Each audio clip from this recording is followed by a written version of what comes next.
All right, so now that we have all the activity inputted from our accounting software, we can work on these remaining columns highlighted in blue. Again, if you're looking for this contract schedule that I'm working with here, these job schedules, you can find them on www.thewhipreport.com, along with some other content that should help you build these schedules. So, starting off with the contract amount, this is something that typically is not in the software. I mean, if you're using QuickBooks, it may not be up to date. So you'll want to pull up your contract amount, or your contract, I should say, and approve change orders, if any. If you've got costs incurred for which you haven't received any approved change orders, but it's likely to occur, you'll want to include that amount. For the sake of simplicity, we're not going to get into too much detail on change order classifications, but we're assuming here that the contract amount includes all approved change orders, or change orders that are likely to be approved for which we've had some costs incurred. So I'm just going to make up some amounts here. Contract amount, um, we'll say, is $25,000. And as you see, as you type in this information, this report will populate. Obviously, it's not complete because we haven't filled out everything, but we'll just go down the line. So here, these are just random numbers, only for the sake of discussion. So we'll do 8,000 here.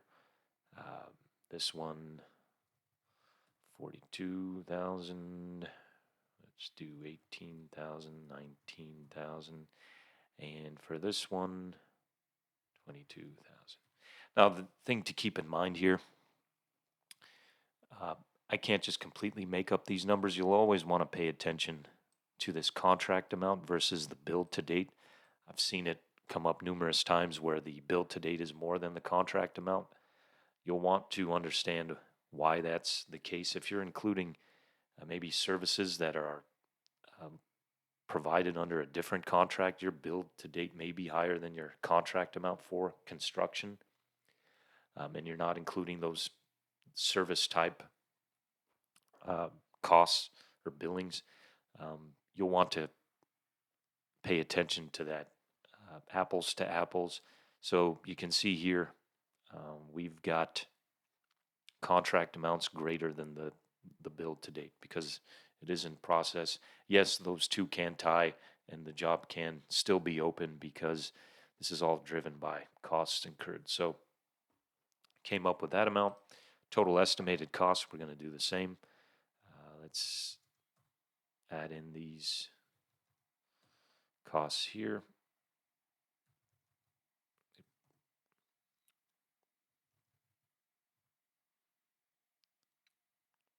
Again, I'll go over some of this information here in just a second. Okay, so the same idea with this total estimated cost. That's something else I see is cost to date being more than the total estimated cost. These are things you can catch up front. Just do a comparison, see if it makes sense. And typically, what should happen is your cost to complete is going to look wacky. If you have a negative cost to complete, that doesn't make much sense. So make sure your total estimated cost is greater than your cost to date. If the job is still open and you still have uh, some costs to incur. So you can see here these are positive numbers. You have $1,800 left in that job. This cost to complete is a really big column here that I think makes the most practical sense when you look at a job and say, yeah, okay, I can. There's about $1,800 left of labor and material that we need to incur on the job. So as you see, we've got these amounts in there. Again, double check, make sure these amounts, the bill to date is not greater than your contract amount.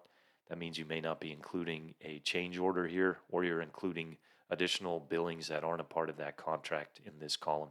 And the same with the costs. Your total estimated cost doesn't incorporate some change orders that resulted in increased costs. So you want to make sure that these two in some way make sense in relation to cost to date and build to date. So we've got those two amounts covered, and now we're ready to move on. So this is an important piece here: prior year revenues earned, prior year cost to date. As you may recall, everything is done from inception to date. All of this, revenues earned, cost to date, gross profit to date, build to date. This is saying from inception, from the beginning of time since you broke ground. These are the costs and these are the billings.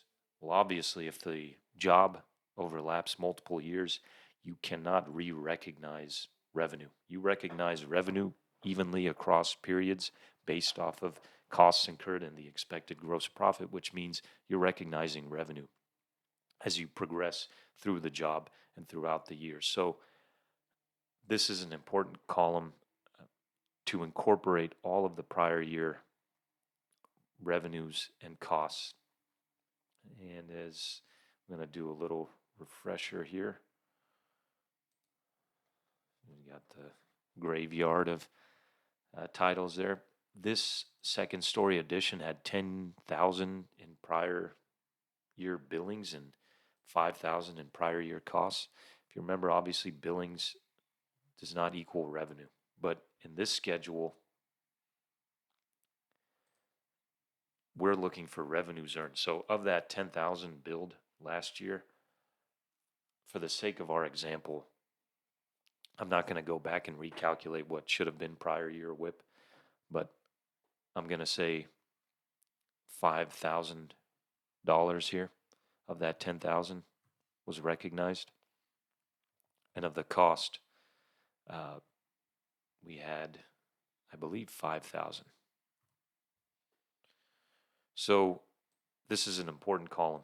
Pull up your prior year WIP schedules and input what's in these columns. This revenues earned and cost to date. This is, if you pull up your prior year WIP schedule, this is what this prior year revenues earned is referring to. Your prior year inception to date amounts, because we're only looking to recognize the current year activity.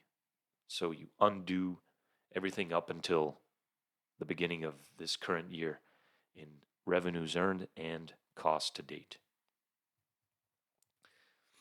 So as we move on further, you see these different columns.